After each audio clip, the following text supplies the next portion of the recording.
Now under Preferences, there are a whole bunch of different things that you can choose and customize, but I'd like to just show you some of the most useful and handy that are in here. This is very important. There's an autosave option over on the Advanced tab, and if you'd like, you can set it so that it saves your work automatically every few minutes, whether it's 10 or 20 or much more in increments. So 10 is a pretty good amount of time. You'll be surprised how often 10 minutes comes and goes. So it may actually be too often for some people, but if you don't want to take a chance on losing your work, you can set that to 10 on autosave.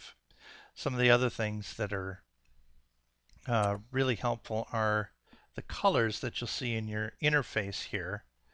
They help to determine the difference between different scenes. And the way to change all these, and you'll want to play with them, is to just double tap on a color that you'd like to change. So let me say that this color down below, that is the scene group box, color 1 and color 2. You can see I don't care for these because they're very similar in color. They're just different shades of gray. So to change one of them, I'll choose the gray, and let's say I want to make it kind of orange so it really stands out. I press OK, and then for box 2, I'll change that into a complementary color, something that will also really stand out. And then once I've chosen to revise those, I'll press OK, and now you can see that there's a huge difference on this timeline, so that it's easy for me to differentiate between scenes. It's easier to see also if I go to this view. And what this tells me is that everything in orange is one scene, and then the blue is the following scene, and then orange and blue. It helps to keep things alternating. It's a lot easier to see how your scenes are divided. So that's under Preferences. Let's see what else is there. That's really handy to know. All right, so that's under Global UI, and that means Global User Interface. And you have choices for all of these things. Under Camera is another one that I think is hugely important, and that is the option to show the status bar. This is a really, really handy tool, and when I press OK and return to the drawing view, you'll see why, because this right here is the status bar. And the status bar just lets you do so many things. First of all, it will tell you at a glance which tool you have selected. So I'm on the select tool now. If I'm using the brush, I'm using the brush tool. It's a good reminder. It also will tell you what color you're using. You can quickly change the size without having to use the keys or the menu items. Also fit to view.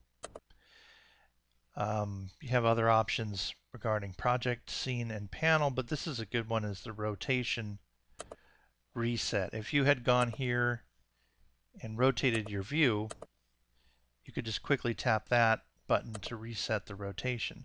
By the same token, if you had zoomed in quite a bit, I'm going to use the zoom tool, which is in the same place as the hand. Let's say I had zoomed in really closely to work on something. If I want to quickly reset it, all I have to do is tap that little button and it has quickly reset. You can apply the grid by tapping the grid. You can apply the TV safe lines. This doesn't affect the actual artwork itself. It's just like an overlay. This is nice, is the mat that covers the drawing. It can sometimes give you a different view of how your drawings will look when they have that mat firmly placed on them. Now there are hundreds of preferences like these, so just to take you through the highlights of the preference box. Of course, in the first tab are all the shortcuts that we saw. In the general tab, there's things like enable acts, which is something that is commonly used. Also, you have the choice of whether or not you want to draw on the panel thumbnails when you see them. Under advanced is that autosave we talked about, which is really important. Under global UI, which is the global user interface, we talked about most of the colors are the things that will be helpful. The camera tab is the one that contains the status bar, which is very, very important. Also, you can control your onion skin colors here. This is another box I recommend checking off and perhaps playing with it. Enable global layer navigation allows you, when you're working on different scenes, or different panels, I should say, to be always working on the same layer that you were previously. Under the Tools tab, I also recommend you use the lasso selection as default.